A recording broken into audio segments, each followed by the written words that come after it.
menurut saya ini belum cukup untuk dilakukan penahanan. Di Gedung Bundar tidak pernah seperti ini.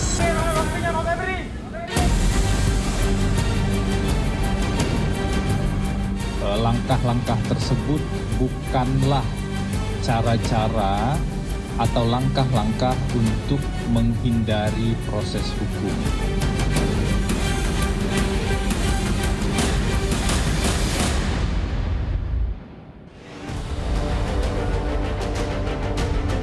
Ex-Jampitsus Febri Adriansyah melakukan perlawanan hukum terhadap kasus dugaan tindak pidana pencucian uang yang menjeratnya. Melalui kuasa hukumnya, Febri mengajukan 2 permohonan pra-peradilan ke Pengadilan Negeri Jakarta Selatan. 2 gugatan itu adalah terkait upaya paksa Kejaksaan Agung dalam penetapan tersangka dugaan TPPU dan penahanan, serta penetapan tersangka dalam dugaan korupsi dan pencucian uang, penggeledahan, dan penyitaan yang dilakukan tim Kortas Tipikor Polri. Kuasa hukum Febri menilai upaya paksa yang dilakukan Kejaksaan Agung mulai dari penetapan tersangka TPPU dan penahanan dinilai melanggar KUHAP. Berdasarkan KUHAP yang baru, ini yang bisa diajukan permohonan pra-peradilan adalah atas upaya paksa.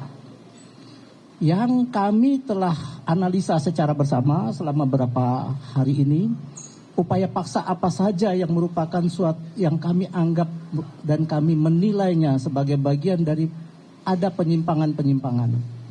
Sehingga kami kelompokkan kedua permohonan, yaitu upaya paksa yang dilakukan Kejaksaan Agung itu dalam penetapan dan penahanan. Penetapan tersangka dalam perkara tindak pidana pencucian uang dan penahanan. Di sana kita melihat nuansa yang sangat besar adanya pelanggaran pasal 100 ayat 5 dari KUHAP untuk upaya paksa penahanan. Dan upaya paksa penetapan tersangkanya kita melihat ada kaitan-kaitan dengan predicate crime-nya, persoalannya di sana.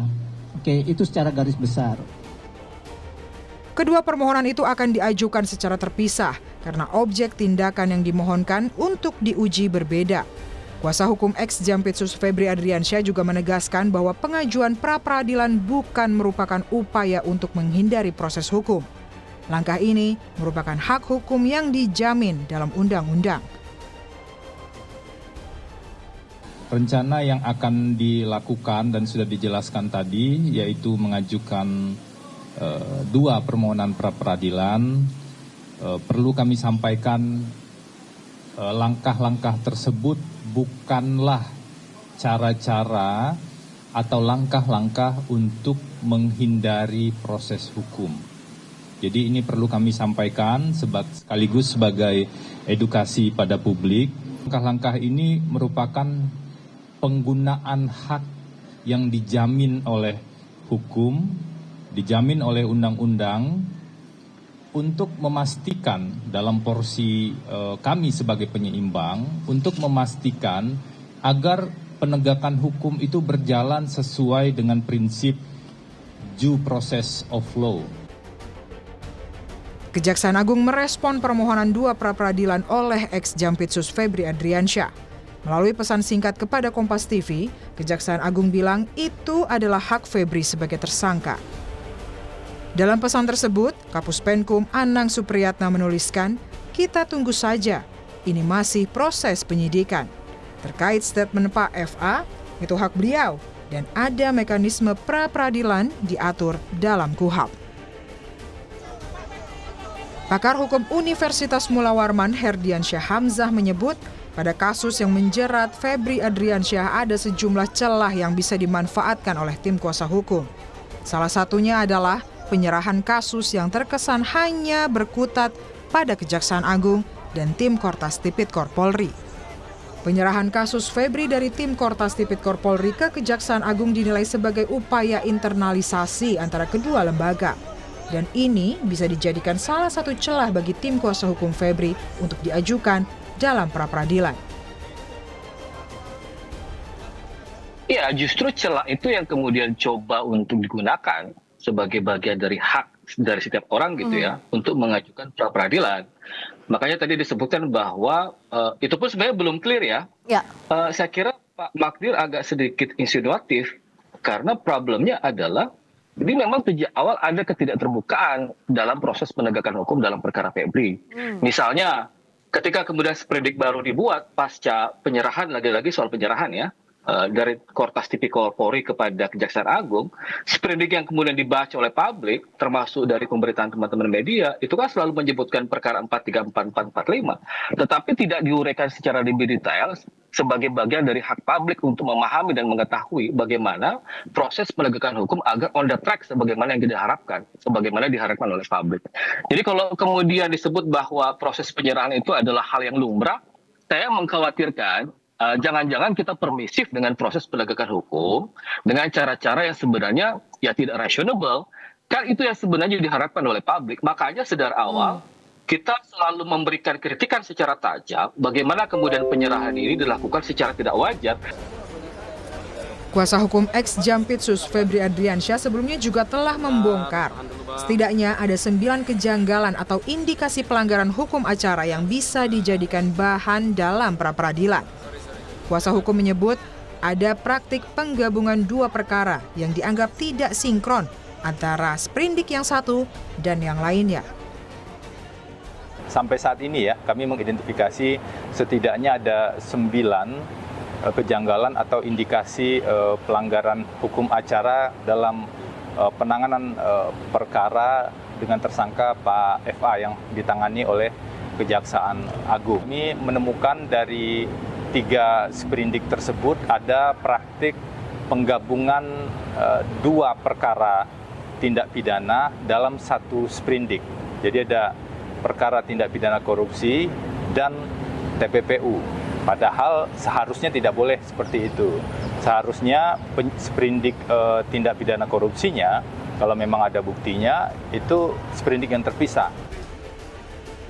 Pada Rabu siang, 2 gugatan pra-peradilan resmi didaftarkan ke Pengadilan Negeri Jakarta Selatan.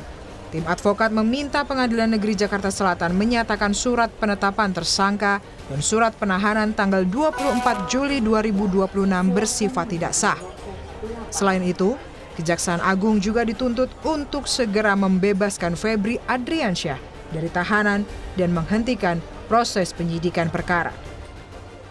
Dalam perkara yang sama, ya, ini menunjukkan bahwa Polda Metro Jaya sudah menetapkan Klen sebagai tersangka pada 10 Juli 2006. Tapi Kejaksaan Agung mengulanginya ya pada 24 Juli 2006 menyangkut dugaan peristiwa yang sama.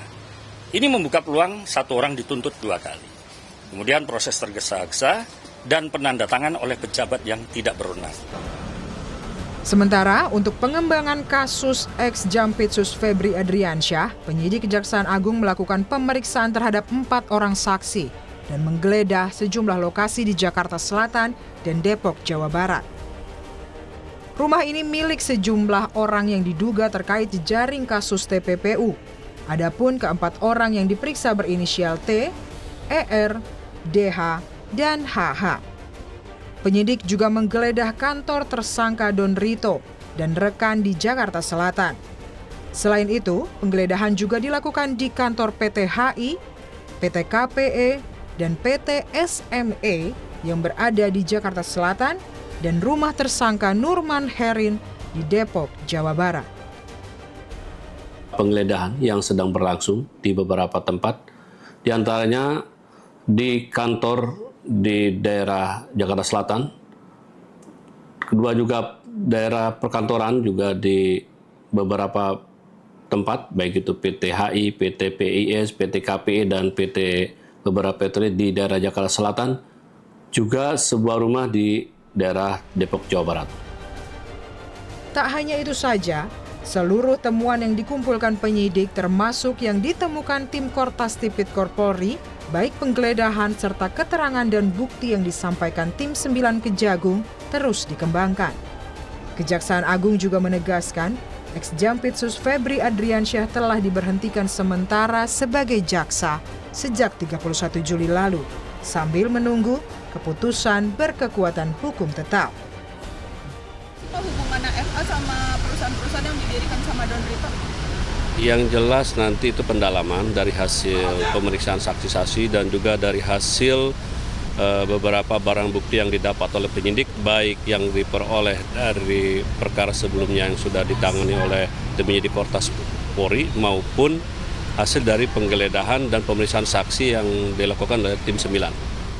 Benar, terhadap yang bersangkutan telah dikeluarkan per 31 Juli pemberhentian sementara sambil menunggu putusan yang sudah berkekuatan hukum tetap atau inkrah. Langkah ganda pra-peradilan yang dilakukan ex-Jampitsus Febri Adriansyah menjadi pertaruhan krusial untuk menguji legalitas formal penetapan tersangka dan penyitaan aset oleh Kejaksaan Agung. Tim Liputan, Kompas TV.